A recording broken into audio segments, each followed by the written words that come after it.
Welcome to the Hockey Writers Union Junction, a weekly show from our Columbus Blue Jackets insider, Mark Scheig, bringing you the latest news, rumors, trades, player grades, game results, and much more. From training camp to the playoffs, from draft day to the trade deadline, he covers everything that happens with the Jackets. So get ready. It's time for another get-together at Union Junction. We're back. Hello, hockey fans. Welcome back to Union Junction. It's June 23rd. We're exactly 2 weeks away from the Upper Deck NHL draft. We've had a few weeks off, kind of get our battery recharged, refresh, and get ready because things are going to come fast and furious here. Nick is back with us. How you doing, Nick? Great. I'm glad to get called in off the bench here. Seriously, you kind of feel a little bit rusty going into this, right? It's been a while. Holy smokes, Mark. I forgot what your face looked like. I forgot what your face looked like. I forgot what our producer's face looked like. And I think I've forgotten about the ad that we're about to do, the morning skate. I don't know if I'm going to be able to get through this or not without messing up. It's been Mark, 4 weeks. You get the morning skate every morning, right? You're right. The ads write themselves from here. They really do. Honestly, they really do. I believe in you. Well, thank you. And yes, I'm subscribed to it. I know Nick is subscribed to it. We've pushed it a lot, but it's the best way to start your day. Morningskate.io. All sorts of great stories come directly to your inbox from around the hockey world, Monday through Friday. Again, morningskate.io. Go out there, sign up for it. You will not regret a single moment of it. Right, Nick? Yeah, that was pretty good, Mark. I got to hand it to you. Not bad for a month off. You're a pro, an old pro. You taught me well. So we're going to do this in two parts tonight. Today, we're going to talk about some of the recent news that has been throughout the Blue Jackets. There's actually been 4 contract signings since last we spoke. So we'll quickly touch on that. And then I will pose a question to Nick to see how worried he is about a certain somebody who's not signed yet. But let's jump right into this, Nick. So 4 guys: Jack Roslovic, 2-year deal. Liam Foudy, also a 2-year deal. Brendan Gaunce is a 2-year deal, and Daniil Tarasov is a 3-year deal. All 4 of them are signed, sealed, and delivered back to the Blue Jackets. So is there anything amongst those 4 things that stick out to you about the new contracts, or maybe 1 or 2 takeaways from that? Really, the big thing for me when I look at it is how team friendly all of these deals are. I mean, Jack Roslovic for the next 3 years at what's he making? 2.4? It'd be 4 million, 40 million. 2 years, 4 million per. That's fine. You know, with the deals that they've got right now, all the entry level guys that are expiring will most likely be in 2 years or more. So all the guys that they're concerned about, they still have some flexibility there. And they don't have to worry. I think, you know, with how many guys are coming in on entry level deals, there might actually be a little bit of concern on making the cap floor. I'm not sure if that's a huge concern because you can always spend more, but you know, that's just something to keep in the back of your mind because you do have to make the salary cap on keep it on a nightly basis. So it's a good deal. I think Roslovic, if he plays like he did at the end of the year, is more than a $4 million player. If he plays the way that he did at the beginning of the year, he's less than a $4 million player. So if he averages out, I think that's a good signing. The other ones, just great team-friendly deals. Gaunce, you know what you're getting. Very consistent guy. He's a tweener. Yep. Same with Tarasov is a good one too. I'm sure you really like the Tarasov deal. 3 years at a good hit and a one-way contract, which means it's kind of signaling that he will be in the NHL. If not this year, then by the end of this contract. Definitely pointing that way for sure on Tarasov. And I think a lot of fans are a little bit maybe confused about why give your third goalie 3 years, but the salary structure kind of says it all. $750,000 the first year. It's probably going to be in Cleveland as the number 1, you know, assuming he has his health back, get the rust off, gets his opportunity to play hopefully a full season down there, and then he can be the injury backup. And then the years 2 and 3, I mean, Jonas Corposalo also re-signed as well, 1-year deal. So we want to make sure that we include that. Where it seems like the goaltending position is set, where you have Merzlikins, you have Korpisalo as your 1-2, Tarasov waiting in the wings, and Korpisalo is a 1-year deal. So we'll see where he goes, how it ends up, if he gets traded, if he plays throughout the year, if he has a rebound year. A lot of questions surrounding him, but years 2 and 3 gets a raise in the second year and a raise in the third year, where you're right, you mentioned it's a team-friendly deal, $1.35 million in the third year, where he could potentially play a lot of games, and he's considered the future in net as well. So kudos to the team management for getting that third year at such a team-friendly deal. It might be one of the biggest bargains in the NHL by the time it's done, assuming he does everything right. You said it well with Roslovic. The 2 years, it's a perfect amount of time to see him get more consistent, for him to continue to get better on the defensive end. Is then you start to worry about the longer term contract after that, because it's he deserves a raise, so he got that, but it also gives both sides time to continue to get to know each other more. So it's very similar to what they did with Domi. They only gave Domi 2 years when he first got here. Obviously that didn't work out, so they moved on. Here's another opportunity for Roslovic to prove that he's ready for the big time. The interesting one to me, though, real quick, is Foudy, because I think a lot of fans have kind of forgotten about him, right? We really didn't hear much about him in the second half. Well, good reason for that. He was injured. He had a shoulder injury, and it actually cost him the end of his season. There were actually a lot of games at the end of the season. So he would have been with the Blue Jackets, probably, had he not had this injury. So we were kind of wondering what's going to happen here. He's a restricted free agent. They still believe in him. I mean, you remember he made the bubble playoffs. He had that huge goal in Game 5 against Toronto. So I think a lot of fans were really excited to see what he was going to bring. And the word from Cleveland is he was playing well before the injury. So he's still got the speed. He's still got an opportunity. Interesting that it's a 2-way deal in the first year. So there's a good chance that he can kind of float back and forth. But then the second year is a 1-way deal, meaning he'll make the same in the NHL as he would in the AHL. So there's an expectation that he could still be a big part of this team. So seeing the contract structure kind of gives some insight into what the Blue Jackets still think of him. So definitely don't forget about Foudy. I think he's still going to be a big part of this team, and that contract says so. And then you mentioned Gaunce, it's been kind of a journeyman, and you really made a point in the Blue Jackets to play the role he was asked to play. He played it well, scored a few goals. Good on him to be able to earn a 2-year contract where he can kind of do the same thing. Called up in a pinch, and if there's too many injuries, he can be there to play. So good all the way around. Really, really good job on the cap. They still have plenty of room now. We're going to transition to the next question. So I'm not really concerned about them hitting the floor, considering who we're going to talk about next. But Patrik Laine. I have to talk about him because I think some fans were hoping that he'd be signed by now. We're sitting here. It's June 23rd. We're 2 weeks away from the Upper Deck NHL draft, and Patrik Laine is still not signed. Nick, your level of concern is what?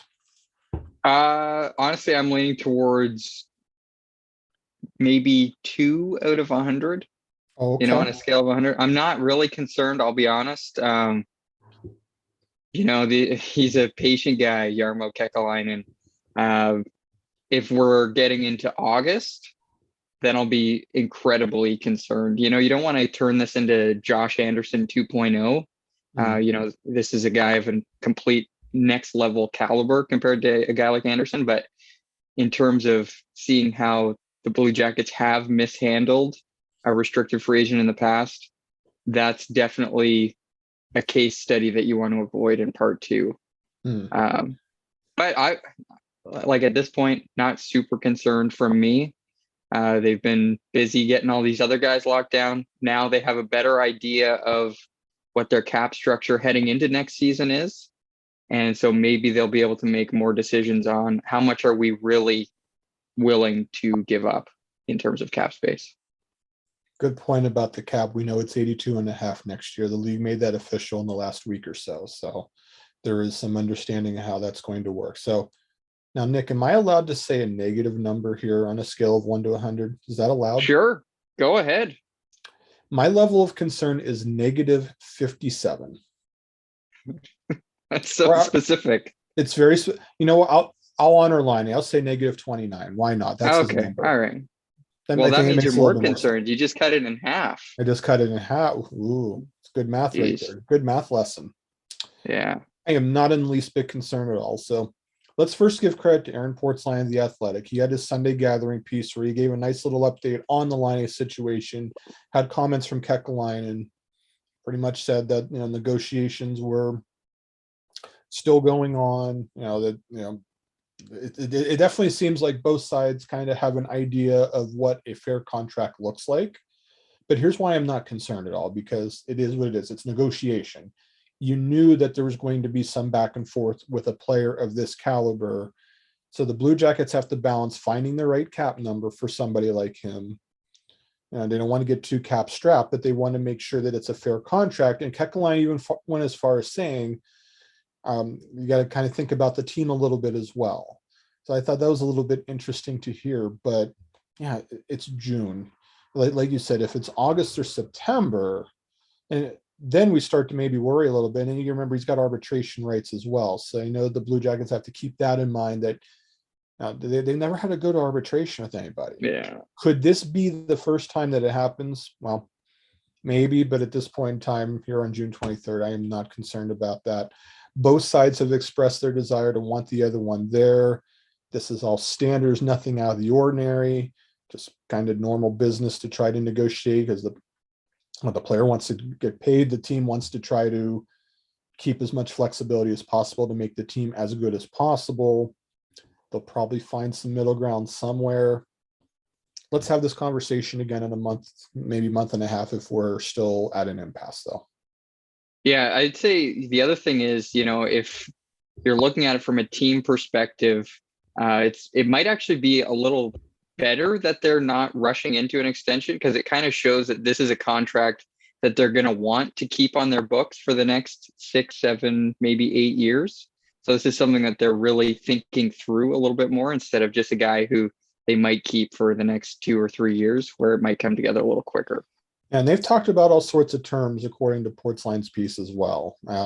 They didn't say specific, they just said a variety of terms. So they've talked about money, they've talked about terms. So it's just a matter of what they can settle on. I'll just say, just as a guess at this point, I wonder if they'll land on something like 4 years, like maybe not the 2 to 3, but maybe not the 6 to 8 either, because 4 years would put him to, I believe, age 27, something like that. So he can have a good contract here, and then he can get another huge contract in 4 years. Just a theory. We'll see where it works out, though. Yeah. So fans, stay tuned. We're going to have a nice part 2 to this show, where we're going to spend this week with an award show. And Nick has got a nice piece coming to the Hockey Writers, and we're going to have some fun with that. So stick with us here.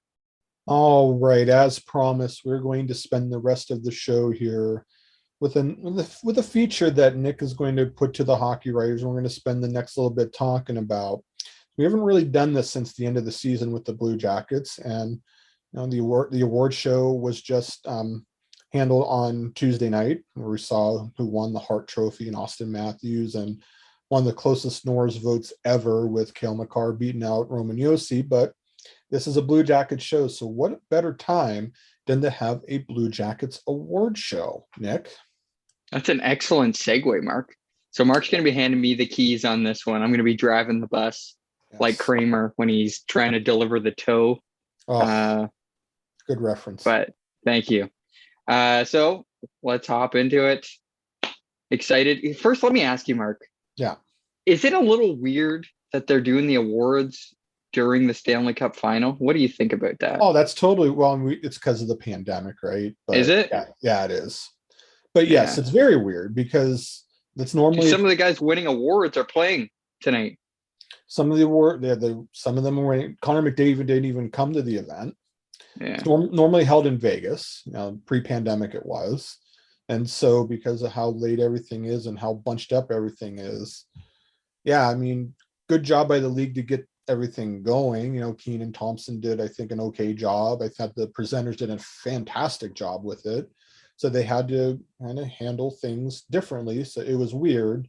Just nice to be able to see it. And I think moving forward in the coming years, we'll start to see more normalcy, hopefully back in Vegas or in other places, a more normal award show.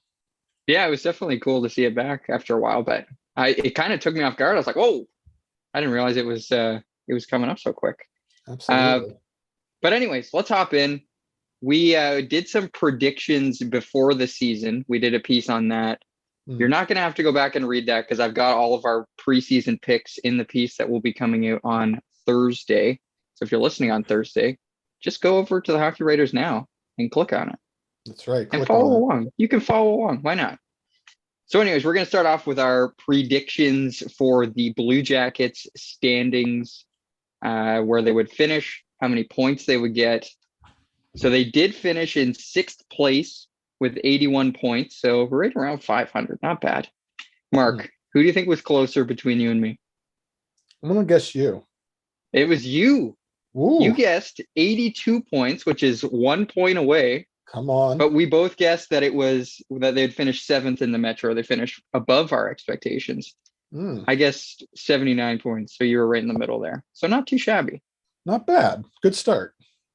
Then we did is it Jeff Sanderson? I'm going to get butchered for this in the comments. No, that's right. It's Jeff. You got it. Jeff Sanderson, the award for most goals, which was Oliver Bjorkstrand. He got 28. He kind of snuck in. It was right at the end there, right at the last few games of the season that he squeaked by Laine. Yep. You and I had both picked Laine at the beginning of the year. It's interesting to note that, if you do the classic, divide the goals by whatever and then pace it out to 82 games. Yep. Through the season, Laine was on pace for 38, which seems a little less than maybe what you would expect because of how dominant he was at points. And Boone Jenner was on pace for 31. So if both those guys didn't get hit by the injury bug, they likely would have been ahead in that one. We would have nailed that pick very well had you not been. Yes. And thank you for the nice segue. Speaking of nailed picks, the Ray Whitney Award for most points, Jakub Voracek, 62 points. You and I both predicted that one. What can you say? We're on the ball. It's like we're good at this thing here on this show. Sometimes. On occasion. Yeah. Once in a million times, but it works out. So this is the big one. Okay. The Rick Nash Award for the most valuable player. And it went to Patrik Laine. You were actually the only person who put him first on your ballot. I don't know how you can't. I mean, you want to talk about someone who could dominate the game the way he did, that stretch in the middle of the season where he had just an insane amount of goals. With all the things that happened, goaltending wasn't good, defense wasn't good. You got to pick the guy that almost single-handedly kept the Blue Jackets in games for how good he was. So he, by far, was my MVP. I know Voracek, you can consider him a little bit for the way that he came in. Maybe there's an argument to be made for Jenner and Bjorkstrand, but in my mind, my money's on Laine for this one.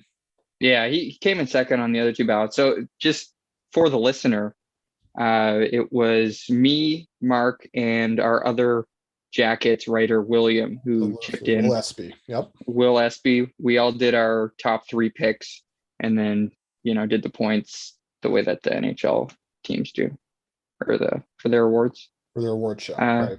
Yeah. So Patty Laine, which would be nice to have him back. If you really do believe he's the most valuable player. Matter of time. So then David Vaborny Award for the best forward, Patrik Laine. If he's the MVP, he's got to be the top forward. This one was a rough one for me. Okay. I picked Max Domi. Ooh. Yeah. I'm feeling a little bit ashamed for that. I thought a contract year, and then he started off the season so well. So I was like, maybe there's a chance that he can blow up. But it didn't pan out there for me. No dice. He blew up, just not in the way you thought. Yeah, not great. A tire on I-75. Oof. Not great. If you've ever been in Detroit, man, oof. Been there. 75's rough. All right, next up. We actually had a unanimous ballot. All 3 of us for the Fyodor Tutin Award for Best Defenseman. Can you guess who was number one, Mark? Well, I'm going to, if it's the same that was on my ballot, it's not a guess, but it would be one Zach Werenski. Yeah. Heck of a season. And to think, what's most impressive about his season is that I think he could have played a lot better, but he was also transitioning to being the number one defenseman without Seth Jones. First full year without him. Still can score, still has the ability to put the puck in the net, make plays, but yet he's doing a better job, or at least learning the fine art of balancing when to be a rover versus when to stay back. So you could tell that he was learning, but he was still very much in his element, playing just an obscene amount of minutes every night, among the top 5 consistently in the NHL and time on ice. I mean, defense had a lot of issues. Zach Werenski was not one of them. Yeah. Do you think, what do you think are his next steps moving forward? Do you think he's going to be, what he's been cracked up to be? Oh, I think he'll continue. I think not only will he continue the offense, I think that he's going to continue to get better defensively. So his focus now is to become that dependable two-way defenseman. And I think that he's going to continue on that progress, but he's not going to lose the pace of scoring that he has to. That's his next step, though. He's got to continue to become just an overall better two-way player. For sure. All right. Best Rookie Award, the Steve Mason Award. Mark, do you remember? Sorry, I brought up Max Domi earlier, my pitfall, so that I could bring up this one of yours. Do you remember who you picked would be the best rookie for this year? Probably Chinakhov, right? No. Let me give you a hint. He's not on the roster any longer. He wasn't on the roster as of, I think, January. You have to remind me. He left and went to Switzerland. Gregory Hoffman. Oh, Hoffman, yeah. Well, I mean, bad call. I mean, I looked at his age. I looked at the upside that I thought that he had, and there were certainly times that you could see flashes. But yeah, no, not a good call at all. Yeah, just one of those things. You never know how a guy's going to come over from Europe and play. Just did not work out for him, and yeah, he ended up leaving, like you said. Another unanimous at the top for all 3 ballots, Cole Sillinger. Yep. What a season, eh? I'm a little surprised he didn't get at least a couple votes on the Calder. I know the guys that did all certainly deserved it, but I would have thought at least 1 or 2 voters would have acknowledged that he did this as an 18-year-old. He got 16 goals as an 18-year-old, and it's just an incredible season, and just shows the kind of upside that he's going to have. I mean, it exceeded every possible expectation that we could have had. Yeah, you think he would have slid down on somebody's 5 slot, right? You get to pick your top 5 for the Calder, right? Yes. So anyone who has a vote gets to pick the top 5. Correct. Yeah. So you'd think he would slide in somewhere at 5, but weird. Not meant to be, right? And then our last award that we've got is the Vinny Prospal Award for the best new addition not named Jacob Voracek. Because if there's one thing that Vinny Prospal was good at, it was not being named Jacob Voracek. This is because we had assumed at the beginning of the season that the best new addition would be Voracek. And he was. Right? Can we agree on that still? Yeah, ultimately yes, but boy, hard to ignore Adam Boqvist though. That's not even who took it. That was at the top of your ballot, and that's not even who got it. We ousted you on this one. What did you two see? I'm curious now. So Sean Corrali over Boqvist. Oof.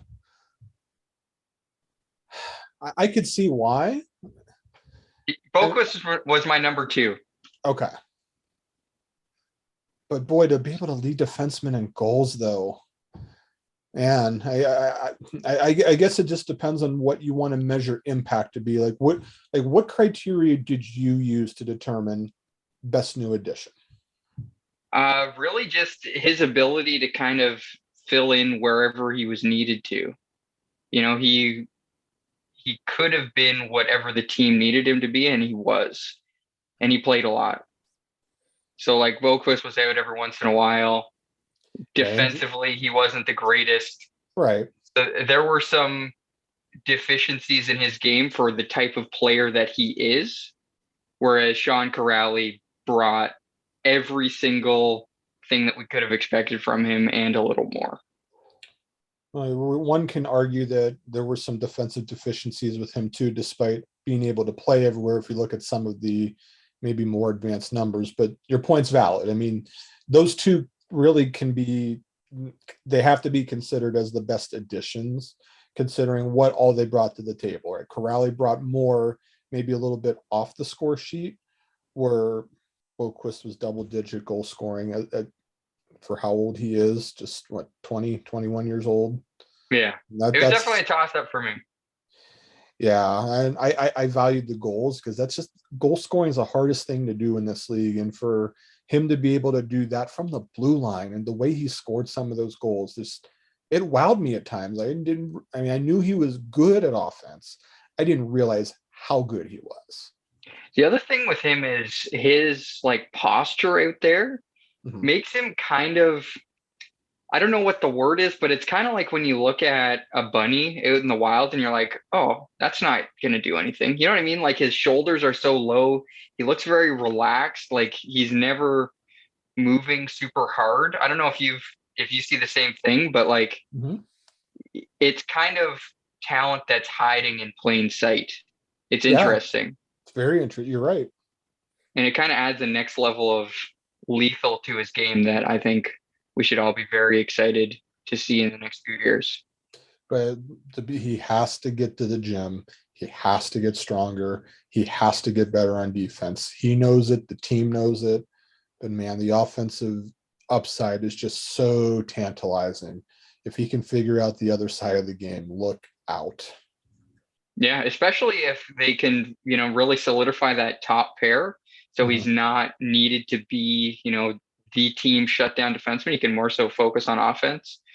Man, he's going to be a wild one to watch. That is for sure. Anyways, that's pretty much it. That's it for the awards. But based on the predictions, from this season and what was given at the end of the season, who do you think was more right, more accurate? You got the title of the most accurate predictor. I'm never one to try to give myself enough credit or too much credit, so I'm going to say you did. You're wrong. Oh. How is it? And William? You also shouldn't give yourself too much credit. No, William wasn't with us at the beginning of the season. He didn't do true. That's true. It was just we tied. Aha. 4-4. 4-4. Beauty. So do we need a shootout? I think we do. Yeah. Well, that's perfect, because stay tuned for our last segment, because we're going to have some shenanigans for you. So stick right back with us here. All right. You've made it to the end of the show. We talked contracts. We talked Laine. We had we reacted to our predictions and named out some awards. But now we're going to end with shenanigans for the week. And it's got 4 questions for you, Nick. You know how this works. You don't know what the questions are. First thing that comes just to the top of your mind to these questions, hockey related, and as you'll see, very non-hockey related, because these are shenanigans. Plus, we have to break the 4-4 tie. This is going to be our shootout. Grudge match. Okay, grudge match. Here we go. Question number 1, as we record. So the Stanley Cup final, we're recording prior to game 4. By the time you listen to this, game 4 will be over. Who wins the Stanley Cup final? Mark. The Colorado Avalanche.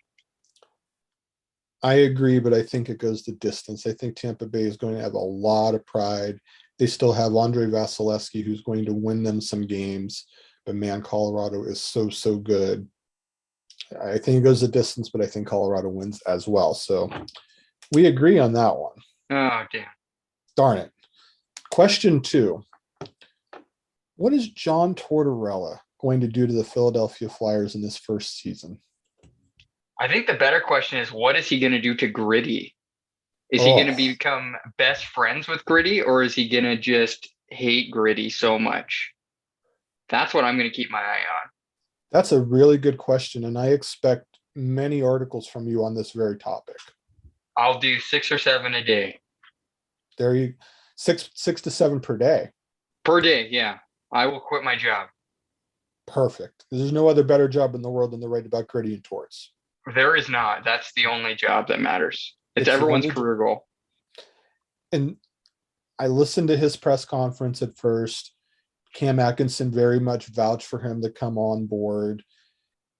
If they're able to buy into him, I'm not sure about the playoffs the first year, but they obviously have a lot of personnel decisions they have to make, but they're going to work on their culture. You're bringing in John Tortorella to fix the culture. He did it in Columbus. He's done it in other places. He can do it in Philadelphia. They're going to do it with a lot of pride. I think it's a good hire, even though I know a lot of people are worried about it. I think even some of the Flyer players are a little bit nervous because they've never gone through him before. But once they get used to things, I think it'll work out okay. Something for me, I think a best case scenario is you look at when Barry Trotz went to the Islanders. Yep. I think that's a best case scenario for the Flyers. You know, they really buy in, lock it down defensively. At this point, they don't really have, you know, a superstar player that they can really lean on, to be that guy. So they could be more of like an amoeba defense as opposed to leaning on 1 or 2 guys to carry them. Mm-hmm. That's the way that I'm leaning more towards it going, is them really taking a big step forward and with a limited firepower that they have. Okay. Next question. One player on the Blue Jackets roster, and it can be anybody. If it were to happen, kind of like what happened with Cam Atkinson last year when he got traded almost out of the blue for Jake Voracek. Give me your surprise trade that involves a player that you do not expect. Like a realistic? It can be anything you want it to be. Realistic. One current Blue Jackets rostered player that no one's going to see coming, that you could see in some parallel universe getting traded. Bjorkstrand? Why are you reading my mind? Is it? Yeah. And now let me tell you why. I'll tell you my reasoning. I am not going to, there's a disclaimer to this. I am not sitting here that there's no intel to this. We're playing shenanigans. But look at the state of the wingers. There's a glut of them right now. If you count Voracek, if you count Laine, if you count Gus Nyquist, if you count Kent Johnson, if he plays on the wing, Alex Texier is going to come back. There's kind of a glut of centers if you even look at it. There's not enough room for everybody. Something's going to happen, I feel like. And if they're going to address the defense the way that they want to, and they want to get maybe a bigger name back there, you might have to give up a bigger player that has term. Because if there's one thing that teams value around the league, it's term and team-friendly contract. Now, Bjorkstrand's a great player. I think they love him. I don't think they're going to trade him. But we didn't think that Cam Atkinson was going to get traded either, right? So if something strange were to happen, he would be my guy, and that's why. What about you? Why would you say Bjorkstrand? Pretty much the exact same thing. He's one of those guys. He had a good season last year. Yep. If you don't look at or put any weight into the minus 35 that he had. But yeah, he's a good offensive performer, good middle 6 guy on the wings. There's a market out there for him. Mm-hmm. So in the right situation, he could be moved. He's got a pretty decent contract too, 5.4. That's not awful. No, there's top end teams that would love to have that in the right. Well, let me ask you something then. Okay. In the state of shenanigans, you mentioned earlier on in the episode that it looks like in the goaltending situation, they're staying status quo, keeping the three guys they had last year. Okay. Yep. John Davidson came out and said, we're looking to address goals against. So they're not doing it in goal, it would appear. Where are they going to add the big piece this offseason? Is it forward or defense? Oh, it's absolutely on defense. I don't think there's any question about it. So who shuffles out of that picture in your mind? Because they're pretty loaded on defense too, in terms of NHL players. But are they though? Let me retort on you on that one. Are they? Okay. Well, I mean, you got Werenski, Gavrikov, Bean, Peak, Blankenberg, Boquist. There's 6 right there. Yeah, but what who comes out of that? Probably four of them have the same thing in common: small and undersized and not strong enough. That's where the move is going to happen, I believe, is they need to get somebody who can be a more physical presence out there. So I think whoever doesn't handle the summer the best something could happen there, Nick. Okay, so in shenanigans, let's get a firm name out of you. Who do you think slides out? Jake Bean. Yeah, that's my pick too. Why are we on the same wavelength? This is a shootout. We're supposed to be different, Mark. I mean, great minds, they say, do think alike, right? Wow. Here's the thing about Bean, right? Last year was his first year playing full-time, the minutes that he did. He certainly has some offense, maybe not quite the offense that Adam Boquist has. But my issue is they have a lot of the same kind of defensemen back there. Peak played for the first time. He's kind of turned into a little bit more of a physical player who can block shots, but still the first time that he's played that. Can he be in that role next to Werenski to start the year and be there full-time consistently? That's to be determined. But you still have, you mentioned the names, Blankenberg, Bean, Boquist. All of them need to get to the gym. All of them need to get stronger to be able to play in this league. When you have too much of one of them becomes expendable. Blankenberg has the effort that I just absolutely love. Boquist has the offense that you just don't teach. That's something that you have. And no offense to Jake Bean. I mean, he's a decent player, but there just comes a time where a need comes up and you sometimes have to give up something good to get something you need. So just based on that, that's where my decision would come down if I had any say. So who's the ideal kind of player that they bring in? Like, do they go get a Ben Sherratt, Josh Manson? Do they swing for the big fishes? It's not out of Jarmo Kekalainen's range. The fact that they said it, I mean, you can't take too many things to the bank with the Blue Jackets because management likes to keep stuff on the down low.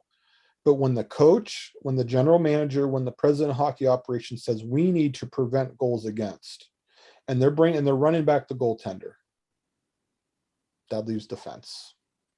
So they're gonna try. They're gonna try and do something. They have assets. They have a need back there. Why not swing for Manson? Why not swing for guys that can throw them down, play more of a shutdown kind of role? They need that kind of player. I expect That'll be actually. Fun.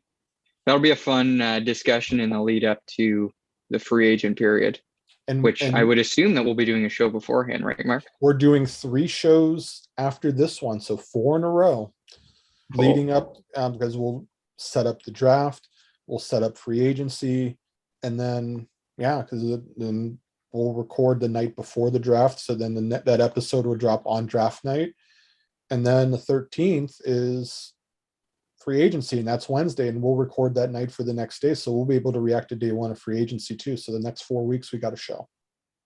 Who says